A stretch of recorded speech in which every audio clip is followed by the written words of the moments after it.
सुनो और याद रखना इस बात को, गौर करें क्या, मेरी तरफ देखे मेरे भाई। एक मकरान शाह बादशाह गुजरा है ईरान का, कुछ नरम दिल था। वो ना सैर करने निकला, दरमियान में पुल आता था, एक दरिया था, उसका पुल था और पुल के उस पार जंगल था, सब्जा था, सैरगाहें बनी हुई थी। बादशाह वहां 2-4 दिन रहने का इरादा किया। जब बादशाह वहां पहुंचता है ना मकरान शाह, तो उसने देखा कि वहां 2-3 दिन क़याम करना है, झील है, सैरगाह है, वहां उसने रुकने का प्रोग्राम बना लिया। बादशाह तो अलहदा उसके लिए रिहाइश थी, सिपाही अलहदा रहते थे। यहां तो लोग कहते हैं ना, वो पुलिस को डांटते हैं, पुलिस को पूछते हैं, ओ भाई पुलिस तो तुम्हारे मतहत होती है, पुलिस तो समझ गई है कि तुम किस तरह उनसे काम लेते हो, उनको तो तुम अपने तहत रखते हो। पुलिस वाले अलहदा रहते थे, उसके साथ जो सिपाही गए हुए थे, गनमैन गए हुए थे। मकरान शाह सैर सपाटे पे रहता था। एक बूढ़ी औरत थी, उसकी एक गाय थी, वो जंगल के अंदर बूढ़ी रहती थी, गाय उसकी वहां चरती रहती थी। शाम को वो गाय घर लौटती, बूढ़ी दूध पी के सो जाती। सिपाही उस बूढ़ी के पास आए, कहने लगे तेरी गाय बड़ी सेहतमंद है, हमारे हाथ बेच दे। बूढ़ी ने कहा मेरे बुढ़ापे का सहारा है, उसका दूध पी के मैं जिंदा हूं, बेचूंगी नहीं।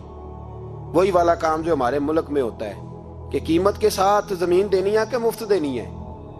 जब बड़े आदमी को पसंद आ जाती है तो कहते हैं मोल देनी है कि मुफ्त देनी है, तो देनी पड़ती है, गरीब है, क्या करें, मजबूर है, मजलूम है।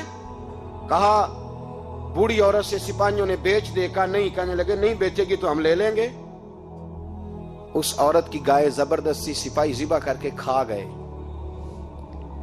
बूढ़ी ने बादशाह तक पहुंचना चाहा, लेकिन उसको पहुंचने न दिया गया, मना कर दिया गया, उसकी रसाई ना हो सकी, गरीब औरत थी।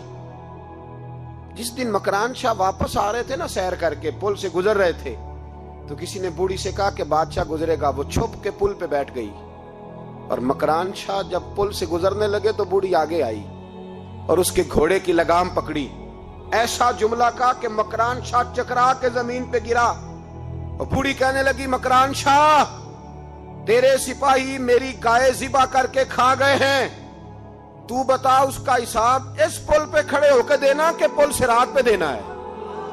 बता यहां खड़े होके देगा कि वहां खड़े होके देगा, बोल।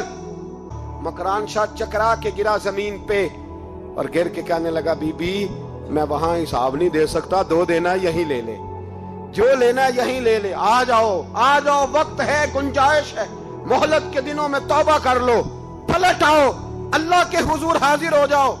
इस मुआशरे को सफाई की जरूरत पड़ गई है।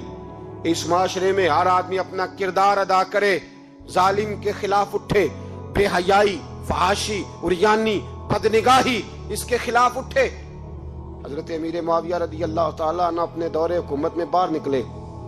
एक बीबी बापर्दा औरत बुरके में गली में घूम रही थी, बुरका डाल के। हजरत अमीर मुआविया दौड़ के मस्जिद चले गए, रोने लगे, कहने लगे सहाबा के जमाने में ये औरतें गली में आ गई हैं, हमारे दौर में ही आ गई हैं, कहीं अल्लाह का कहर नाजिल ना होते। हालांकि वो बापर्दा थी बीबी। यहां तो बड़ी डटाई के साथ फ्रंट सीट पे बेपर्दा औरत को बिठाया जाता है और दलीलें दी जाती हैं कि हम पढ़ लिख गए, FSC और BSc हमारी तालीम है, हमारे पास अभी ताजी तो कार आई है, तो बताएं ना कि जो कार पे बैठी है वो कार की मालकन है।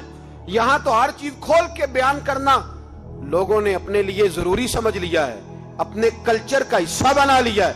खुदारा फाशी के खिलाफ, बेहयाई के खिलाफ, उरियानी के खिलाफ उठो और इस पुल को बांधो। जब तक फाशी रहेगी, उरियानी रहेगी।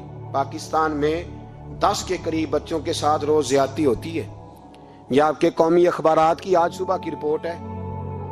ये तो वो चीजें हैं जो खोल के बाहर आ गई, और इसके अलावा जो बेहयाई के अड्डे खुले हुए हैं, न जाने उनकी तादाद कितनी, किस कदर ज्यादा जुल्म हो रहा है। मेरे रसूल पाक सल्लल्लाहु अलैहि वसल्लम ने फरमाया जब कोई जिना करता है तो ईमान उसके सीने से निकल जाता है उसके सीने से। आंखों पर पर्दा होना चाहिए, कानों पर पर्दा होना।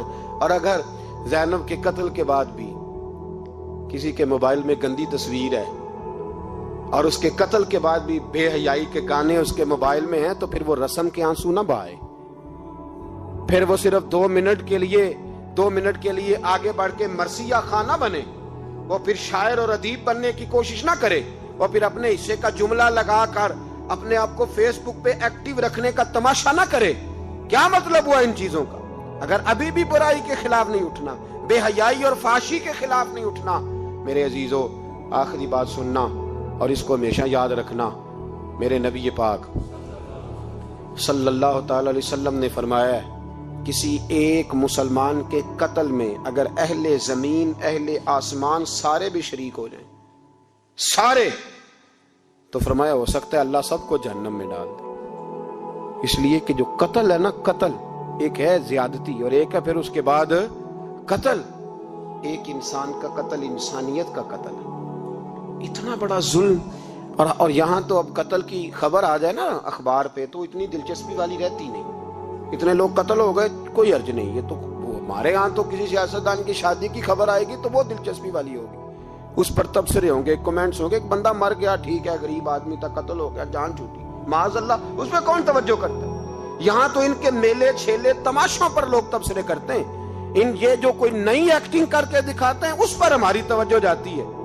اتنی عورتوں نے خودکشی کر لی اس لیے کہ شام کو کھانا نہیں تھا، بچوں سمیت دریا میں کود گئی، یہ ہوتا رہتا ہے، اس کی خیر ہے، معاذ اللہ، یہ تو سارے زمانے میں۔ یہ دیکھو کہ کسی سیاسی لیڈر نے کوئی نئی ایکٹنگ کی ہے تو اس پر تبصرہ کرتے ہیں، اس پر تھوڑی دیر بیٹھتے ہیں۔ او خدا کے بندو، اپنی ترجیحات بدلو۔ میں کہا کرتا ہوں ان کی گاڑیوں کے پیچھے بھاگنا چھوڑ دو گے تو یہ صحیح ہو جائیں گے، ان کی جائز ناجائز چیزوں پر نعرے لگانے بند کر دو گے تو یہ صحیح ہو جائیں گے۔